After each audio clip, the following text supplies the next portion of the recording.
Здравствуйте, меня зовут Бориченко Маргарита, я .NET-разработчик компании Smart Business, и сегодня мы с вами поговорим о Microsoft Graph. Коротко о том, какие темы мы сегодня с вами рассмотрим.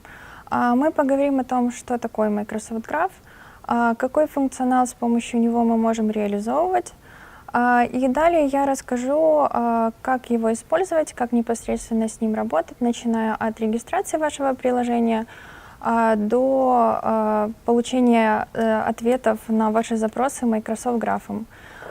И, конечно же, покажу вам демо с небольшим примером работы с Microsoft Graph.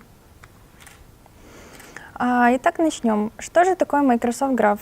Microsoft Graph — это платформа разработчиков Microsoft, которая объединяет в себе множество сервисов и устройств. Ранее, возможно, может быть, даже кто-то и знает, он был известен как API Office 365. Первоначально выпущен в 2015 году, построен на API-интерфейсах и позволяет разработчикам интегрировать все службы с продуктами Microsoft, включая Windows, Office 365 и Azure. Конечная точка REST API открыта через, соответственно, graph microsoft.com. И он предоставляет единственную конечную точку для доступа ко всем абсолютно данным, которые там есть. Что, собственно, мы можем сделать с помощью Microsoft Graph? Microsoft Graph объединяет большинство сервисов Microsoft посредством REST API, как я уже ранее говорила, и клиентских библиотек, а также предоставляет средства для анализа данных пользователей, мониторинга безопасности системы и многое другое. То есть очень обширный функционал у Microsoft Graph. И в основе Microsoft Graph лежит две концепции. Это пользователи и группы. Пользователь — это человек, который использует сервисы Microsoft. То есть с помощью Microsoft Graph можно получить доступ к персональным данным пользователя в режиме реального времени и использовать их в своих приложениях непосредственно, но при условии, если для этого есть соответствующее разрешение. Группа же, в свою очередь, это фундаментальная сущность, объект, которая позволяет пользователям взаимодействовать. То есть это достаточно мощный механизм, который позволит вам улучшить, собственно, все процессы, планирование, к примеру, задач, командную работу и прочее. Сервисов у Microsoft Graph, как я уже тоже сказала, огромное количество, но я выделила несколько достаточно весомых главных и расскажу о них и про их назначение. Сервис для работы Azure Active Directory, с помощью него, с помощью функционала Microsoft Graph можно создавать и управлять такими основными ресурсами, как пользователи, группы и приложения. То есть есть возможность управлять доступом к данным, осуществлять аутентификацию и авторизацию пользователей. Также сервис для работы с Outlook, то есть управление календарем, почтой и контактами. Для пользователей возможен реализация функционала по назначению встреч, по отправке писем и прочее. Далее, к примеру, тоже популярный сервис для работы с SharePoint. То есть Microsoft Graph предоставляет доступ к платформе, то есть возможность хранить, управлять и делиться разнообразными данными. Это, допустим, те же файлы, заметки и прочее. OneDrive, OneNote, то есть с помощью Microsoft Graph можно делиться файлами и непосредственно получить доступ к заметкам пользователя. И еще один такой популярный сервис, который активно развивается, это Microsoft Teams. То есть Microsoft Graph обеспечивает доступ к рабочему пространству, организованному на основе чата, и позволяющее создавать команды и настраивать их общение. Сейчас этот сервис активно развивается, особенно в бета-версии можно посмотреть, что сейчас появились возможность создавать онлайн-митинги, звонки и прочее, и как бы все это доступно для пользователей.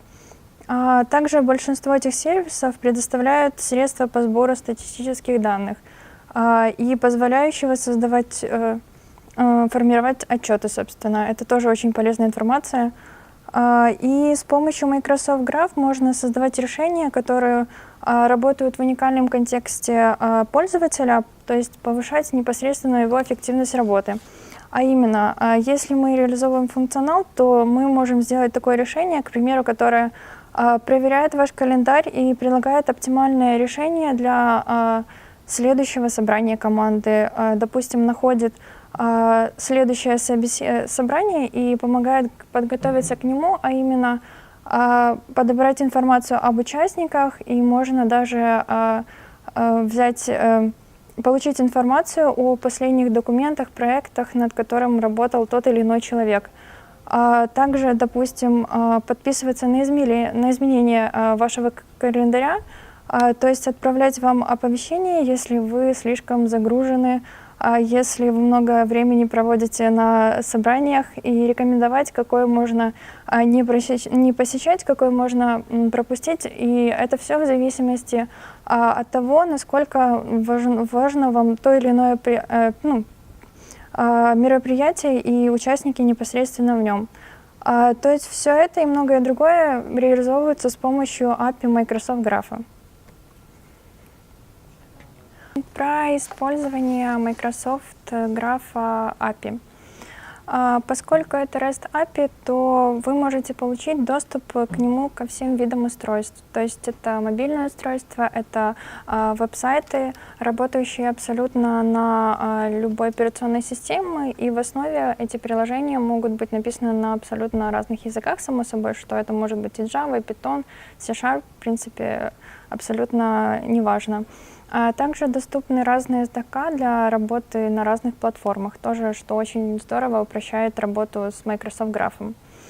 То есть Graph API для доступа к данным очень прост, очень прозрачен, и если у вас есть опыт использования API интерфейсов и сервисов, то работа с ним вообще не составит вам никакого труда. То есть Microsoft выбрала построение Graph с использованием простых технологий, такие как OpenID Connect и OAuth 2.0 для аутентификации и с использованием Azure AD. И конечных точек API REST на основе HTTP и стандартных объектов ответа в формате JSON. То есть общие типы и задачи организованы через отдельные endpoints API, которые вы будете распознавать как URL HTTP.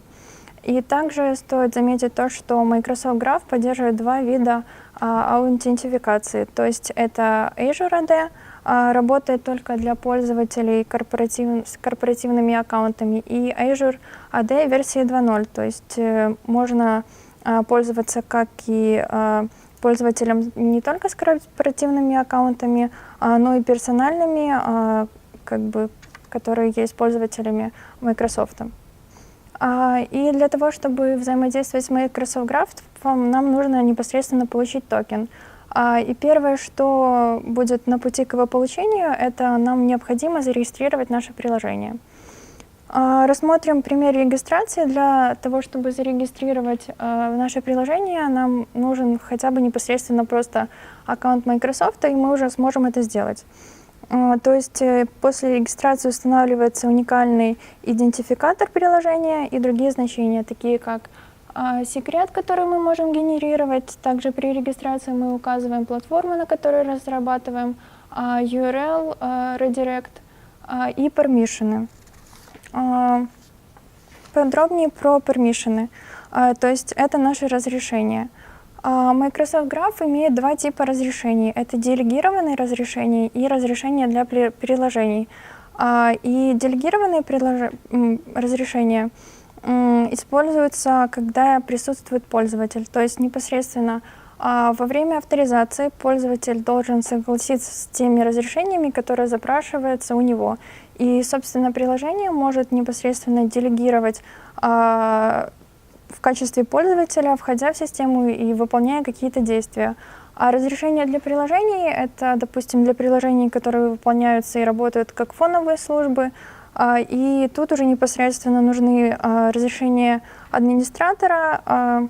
Но есть существенная разница между этими разрешениями, так как не нужно это путать. И важно понимать, что, так сказать, правилом хорошего тона является то, что если мы говорим о делегированных разрешениях для пользователей, то не совсем корректным является, когда, допустим, permission user read-write all дает возможность пользователю редактировать не только свой профиль, а и профиль других участников, допустим.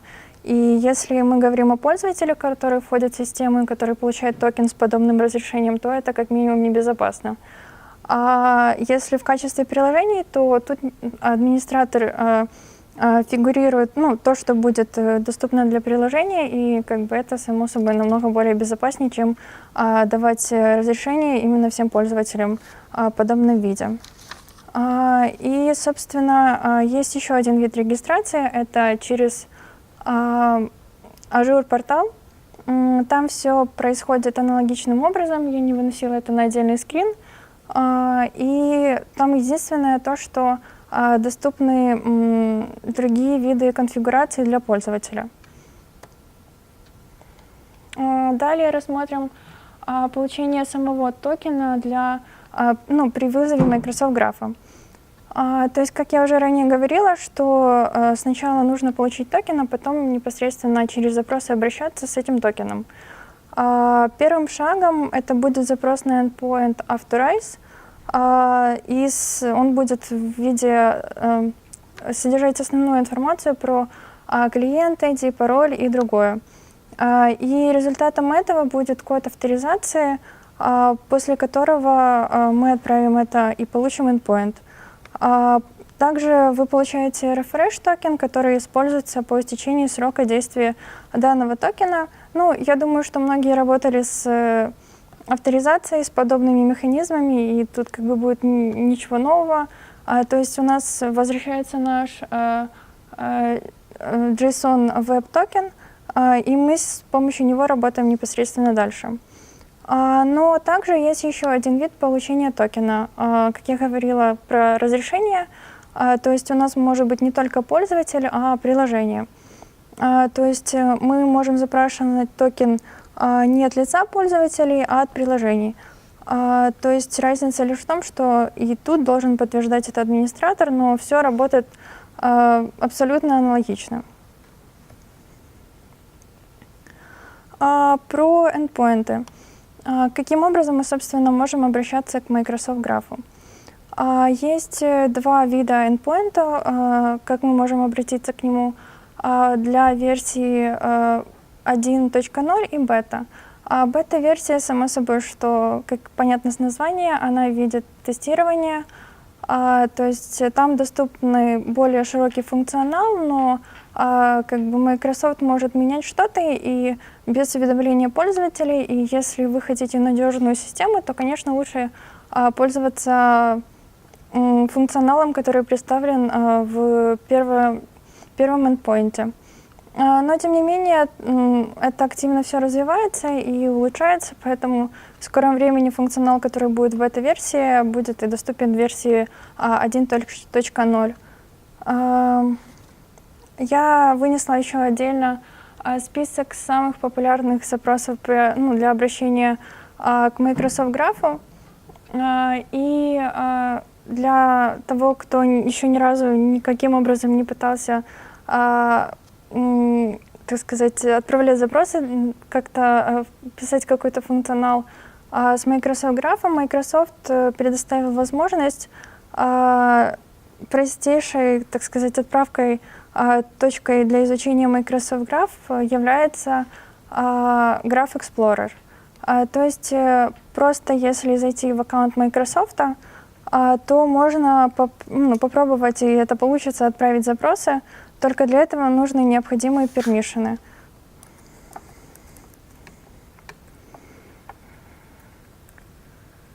Секундочку.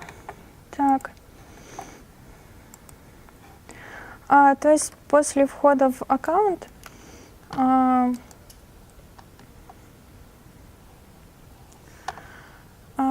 для пользователя доступен подобный интерфейс. То есть непосредственно можно отправлять запросы, их тестировать. Как бы точно так же видны, какие, допустим, пермишины нужны. Допустим, этот запрос будет с ошибкой, потому что мы должны настроить пермишины. Когда у нас они есть, то все будет нормально. Это может быть даже более упрощенная аналогия того же Postman, но для новичков, тот, кто только пытается что-то делать и попробовать, то, в принципе, очень отличная тулза.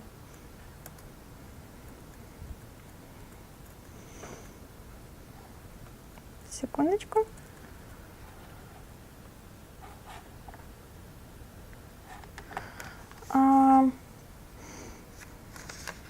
То есть сам запрос состоит из конечной точки, далее идет наша версия, это бета или версия 1.0, и дальше сервис, к которому мы непосредственно обращаемся. Но все-таки вернемся в мир .NET. В рамках все-таки Smart Talks по .NET хотелось больше углубиться в практическую часть и показать, каким образом это можно реализовать через .NET. Для .NET есть тоже SDK, то есть Nugget пакет, который помогает при разработке для Microsoft Graph. Это Microsoft Graph, Microsoft Graph Core для разных платформ. И я думаю, мы можем перейти к демо.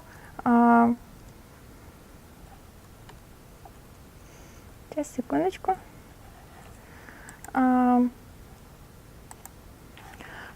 Как вообще начать работу со всем этим?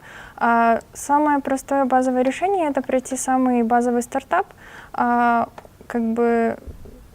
Тут в чем суть? Просто получить непосредственно ключ. Microsoft регистрирует сам приложение. Пользователю на выходе будет предоставлен ключ, который мы можем использовать. И после его введения нам сгенерируется наш пример. И, собственно, мы его можем запустить и уже посмотреть, каким образом там все уже происходит. Для новичков это, по-моему, отличное решение, как начать с этим работать. Но мы не будем его смотреть, мы посмотрим немножко обширный больше пример. То есть мы добавляем приложение, как я показывала. Допустим, после создания, как я тоже ранее говорила, у нас будет доступен ID его. Далее мы создаем пароль.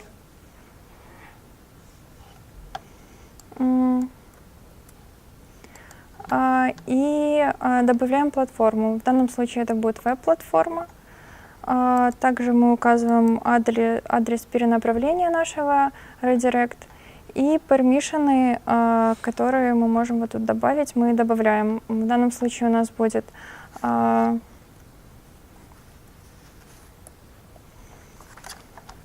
email send и секундочку. И files read-write.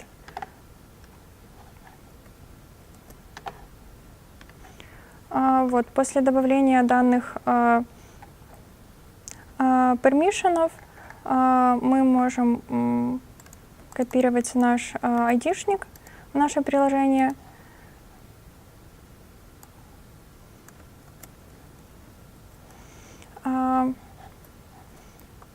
Секундочку, и его сохранять. После этого мы можем обращаться к Microsoft Graph, использовать определенные запросы, которые требуют эти пермишины. Так, секундочку.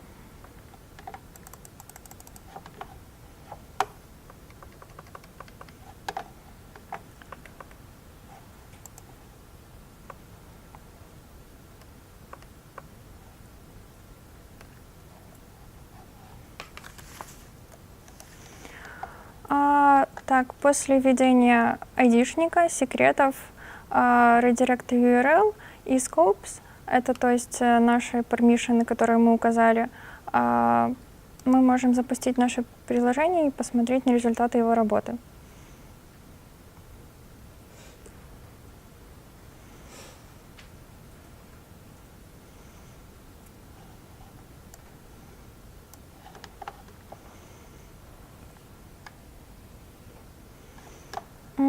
То есть мы входим под нашу учетку Microsoft. на входе у нас запрашивается permission, то есть их описанием. В данном случае permission, который позволяет отправлять сообщения на email, отправлять, по-моему, еще файлы, читать юзера. В общем, мы с этим соглашаемся. Так, секундочку. Извиняюсь.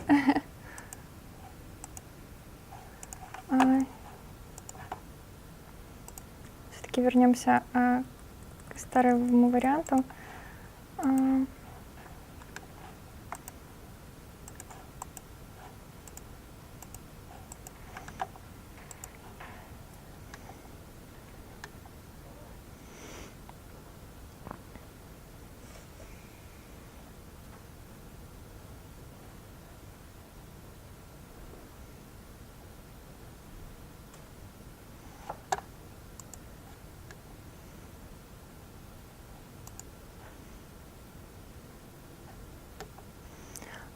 Так, получается, здесь мы вошли, точно так же мы согласились с этими разрешениями, и мы можем потестировать функционал уже непосредственно в своем приложении. То есть мы можем получить наш email и непосредственно отправить сообщение с указанным тут примером и посмотреть на результат работы. То есть после загрузки придет непосредственно сообщение.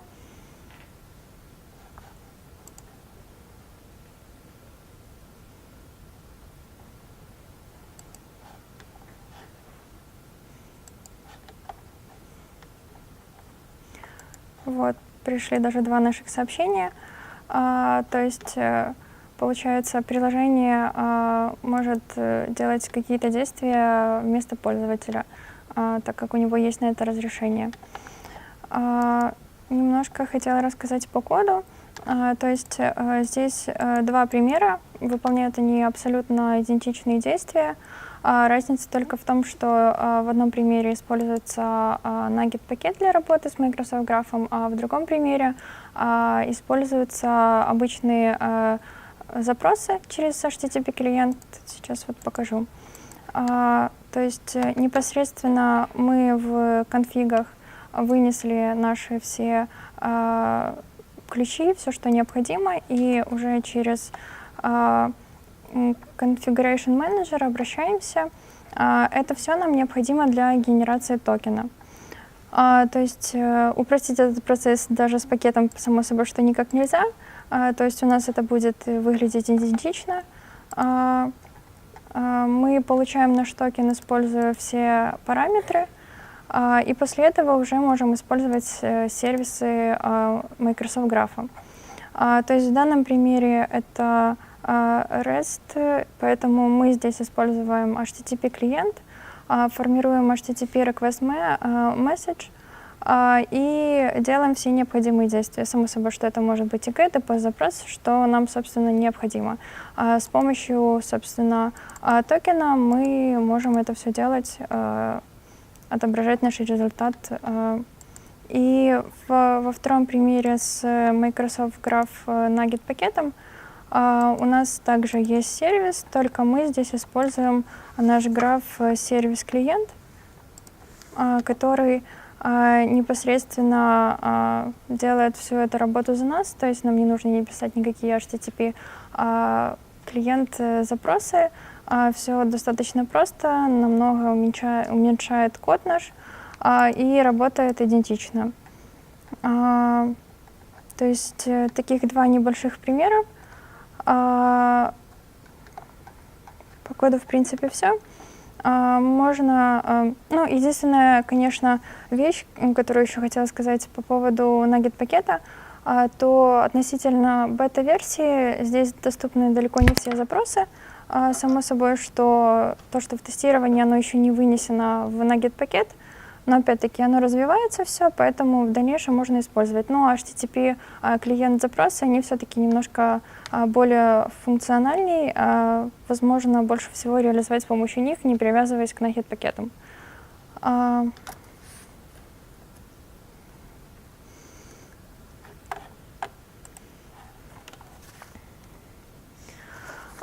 И хотелось бы в заключение сказать, что с помощью Microsoft Graph можно создавать многофункциональные приложения, содержащие в себе разнообразие сервисов Microsoft, которых множество, абсолютно весь функционал с помощью Microsoft Graph можно объединить, написать, и это будет работать как одно целое.